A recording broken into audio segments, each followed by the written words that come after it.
नमस्कारम everyone, सभी का स्वागत है चैनल में। दोस्तों, फेक एनलाइटनमेंट स्टोरी ऑफ सदगुरु, ऐसे कई सारे वीडियोस आपने देखे होंगे यूट्यूब पे। और मैं भी उसका समर्थन करता हूँ, फेक एनलाइटनमेंट स्टोरी। लेकिन मैं इस बात का समर्थन कर रहा हूँ कि जो वो लोग बता रहे हैं fake enlightenment story of the सदगुरु, वो जो जो भी स्टोरी वो बता रहे हैं वो सारी की सारी फेक है, जो आपके सामने रखी जा रही है जिस तरीके से। क्योंकि जो सदगुरु की किताब है इनर इंजीनियरिंग, उस किताब में जब सदगुरु अपने एक्सपीरियंस के बारे में बताते हैं तो एनलाइटनमेंट नामक शब्द उस जगह पर कहीं भी यूज़ नहीं किया गया है। तो फेक एनलाइटनमेंट स्टोरी, ये जो टाइटल है ना, यही फेक है, यही फेक है। सबसे पहली बात ये है। सो और इस वाले जो वीडियो में मैं सारी की सारी, जिसे कहते हैं पोस्टमार्टम, ये पोस्टमार्टम करने वाला हूँ एक एक चीज़ का, और आपके सामने जो स्टोरी है और जो भी एक्सपीरियंसेस उनके साथ हुए थे, उन एक्सपीरियंसेस को भी हम बहुत अच्छे से देखेंगे।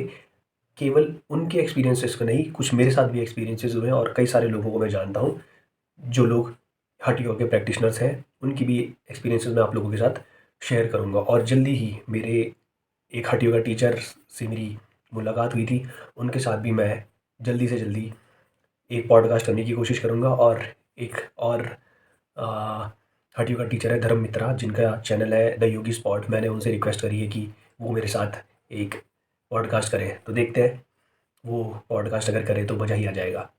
तो लेट्स मूव फॉरवर्ड कि the enlighten fake enlightenment story of Sadhguru. तो दोस्तों, ये एक नैरेटिव बिल्ड किया जाता है ताकि खुद का एक प्रोपेगेंडा चलाया जाए।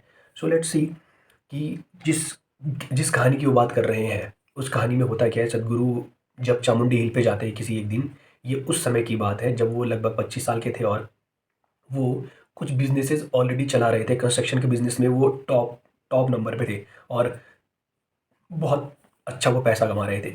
सो वो जाते हैं और चामुंडी हिल पे जब वो बैठते हैं, वो लिखते भी है कि I had the time to kill, but उसके बाद मैं नहीं बचता हूँ, कुछ ऐसा।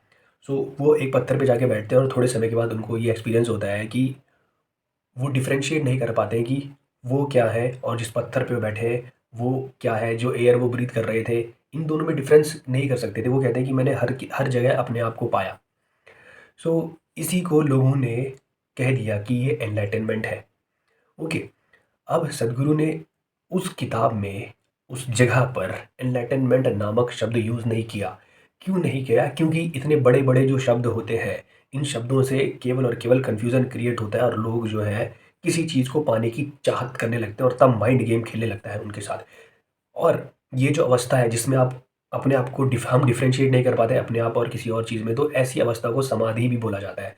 अगर लिखना ही था और अपनी कुछ बढ़ाई ही करनी थी तो सदगुरु उस जगह पर समाधि नामक शब्द को यूज़ कर सकते थे, लेकिन उन्होंने समाधि भी यूज़ नहीं करा। बस उन्होंने ये लिखा कि मैं ये डिफरेंशिएट नहीं कर पा रहा था कि मैं क्या हूँ और सराउंडिंग क्या है। क्योंकि सराउंडिंग और हम में एक एक बाउंड्री है। हमारी जो बाउंड्री है वो हमारे शरीर ने निर्धारित करी हुई है।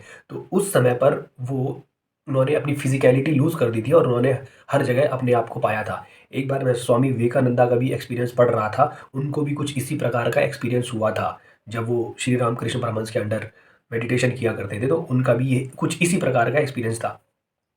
ओके, सो इसके बाद आप ये सोचोगे कि अचानक से जब सदगुरु 25 साल की उम्र में उस पहाड़ी पे जाते हैं तो उनके साथ ये एक्सपीरियंस हो जाता है। पहाड़ी में तो आप भी गए होंगे, मैं भी गया हूँ, हज़ारों लाखों लोग जाते हैं, हर दिन पहाड़ी पे जाते हैं। लेकिन कौन-सा दूसरा ऐसा व्यक्ति है जिसके साथ ऐसा एक्सपीरियंस हुआ और वो इतना ज़्यादा फ़ेमस है? इतना ज़्यादा फ़ेमस है। तो ज़रूर जो 25 साल पे उनको एक्सपीरियंस हुआ, उसके पीछे कुछ ना कुछ तो उन्होंने काम किया होगा। ये चीज़ें आपको नहीं बताई जाएँगी। उस किताब में सदगुरु और भी बातें लिखते हैं कि जब वो छोटे थे तो वो बचपन से ही उनके साथ कुछ-कुछ चीज़ें होती रहती थी। वो मेडिटेटिव स्टेट्स में जाते रहते थे। वो कहते हैं कि जब मैं स्कूल जाता था तो स्कूल से मैं कभी-कभी बंक मार लेता था और मैं एक पेड़ की टहनी के ऊपर जाके बैठता था और वहाँ बैठे-बैठे शाम हो जाती थी। उनको पता भी नहीं चलता था। ये तो नहीं बताया गया आपको। केवल वो इतनी सी छोटी-सी स्टोरी, छोटी-सी कहानी उस पेज की आपको बता दी गई, बस। बाकी चीज़ें नहीं बताई। और ये नहीं बताया कि सदगुरु लगभग पिछले 12 साल से हठ योगा की प्रैक्टिसेस कर रहे थे, जिसमें सूर्य क्रिया, योगासनास और अंग मर्दना मेन प्रैक्टिसेस जो थी वो ये थी। ये नहीं बताया। और इन प्रैक्टिसेस के बारे में मैं यहाँ पर क्यों बोल रहा हूँ? इन प्रैक्टिसेस के बारे में यहाँ पर इसलिए बोल रहा हूँ क्योंकि सदगुरु बताते हैं कि जब वो उस पहाड़ी पे गए तो उसके बाद उनको लगा कि 15 मिनट बीते हैं, लेकिन ऑलरेडी 4 घंटे लगभग बीत चुके थे। और उसके बाद उनके शरीर के अंदर एक एक रोम रोम जो है वो एक्सटेसी या आनंद से आनंद फूट रहा था उसमें। तो सदगुरु हमेशा ये कहते हैं कि बाहर कोई भी चीज़ नहीं हो रही है, हर एक चीज़ आपके अंदर घटित हो रही है। जो आनंद घटित हो रहा है वो भी आपके अंदर हो रहा है, गुस्सा भी अगर घटित हो रहा है तो केवल और केवल आपके अंदर हो रहा है। सो जब ये चीज़ें आपके अंदर घटित हो रही हैं तो आप भी इनको एक्सपीरियंस कर सकते हैं, हर कोई एक्सपीरियंस इसको कर सकता है, बशर्ते आप उस डायरेक्शन में काम करने के लिए तैयार हो या नहीं हो। जब मैंने हठ योगा के बारे में सुना था, मैं तो हठ योगा के बारे में किसी और चीज़ के लिए जानना जानना चाहता था कि Hatha yoga prepares your body for higher level of meditation, और मेरे को मेडिटेशन के बारे में पहले कुछ भी नहीं मालूम था। अब थोड़ा-थोड़ा पता चल रहा है, बट पहले मुझे कुछ नहीं मालूम था। मुझे इतना पता था कि लोग मेडिटेशन में जब बैठते होंगे, आँख बंद करते होंगे और वो कुछ-कुछ करते होंगे, ये मेडिटेशन है। बट कुछ और ही कॉन्सेप्ट अब मेरे क्लियर होते जा रहे हैं। सो लेकिन जब मैंने हठ योगा की प्रैक्टिसेस करनी स्टार्ट करी, जब अंग मर्दना मैंने करना स्टार्ट करा, तो जब जिस समय अंग मर्दना की वर्कशॉप चल रही थी, 5 दिन की वर्कशॉप थी हमारी, तो तीसरा या चौथा जो दिन था, उसी दिन मुझे ऐसा फ़ील होने लग गया था कि मुझे किसी चीज़ की ज़रूरत नहीं है, I am fulfilled in myself और I am complete in myself. और सद्गुरु ऐसा बताते हैं कि जो अंग मर्दना की प्रैक्टिसेस अभी इस समय पर पब्लिक में दी जा रही है, वो आज से पहले केवल ब्रह्मचर्य को सिखाई जाती थी। उसके बाद मैंने हठ योगा की प्रैक्टिस सीखी, योगासन। योगासनास करने के बाद एक दिन मेरे साथ ऐसा हुआ कि मैं नाश्ता बना के बैठ के खा रहा, खाना मैंने स्टार्ट किया और मेरी आँखें अपने आप बंद होने लगी, और उसके बाद मैंने लगभग वो जो भी खाना था वो मैंने आँख बंद करके खाया, और मैं एक आनंद की अवस्था में जाने लगा था। आनंद, ब्लिसफुलनेस की बात नहीं करूँगा, लेकिन आनंद में मैं बिल्कुल जाने लगा था। उसके बाद मैं 45 मिनट्स तक simply I sat with my eyes closed end like बेवजह बेवजह अंदर से जो है खुशी फूट रही थी इस प्रकार से। और इसके अलावा ये केवल मेरे ऐसे कई सारे एक्सपीरियंसेस हैं। जिस समय मैं योग आसनास की भी क्लासेस अटेंड कर रहा था, चौथा दिन था मेरा, तो उस दिन रात को भी 11 साढ़े 11 बजे मैं अपनी वीडियो, शायद मैं वीडियो बना रहा था, उसके बाद कुछ अपना काम कर रहा होगा वीडियो एडिटिंग का। Like I was like going, मेरी सिंपली आँखें बंद होने लगी थी और मेरा मन कर रहा था मैं कुछ इस प्रकार से बैठ जाऊँ, और सोने का भी मन नहीं था, लेकिन मुझे सुबह उठ के यूनिवर्सिटी भी जाना होता है। तो उसके लिए मुझे जल्दी ज़बरदस्ती सोना पड़ा उस दिन।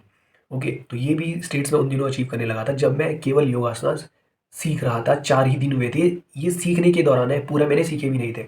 इसके अलावा जो मेरे हठ योगा टीचर हैं, वो बताते हैं कि एक बार जब वो हठ योगा टीचर्स ट्रेनिंग कर रहे थे, उस समय पर वो बताते हैं कि मैं एक दिन योगासनास कर रहा था। योगासना में एक आसन होता है कोणासन, जो कुछ हाथ इस तरीके से पीछे ले जाके फिर हम नीचे झुकते हैं।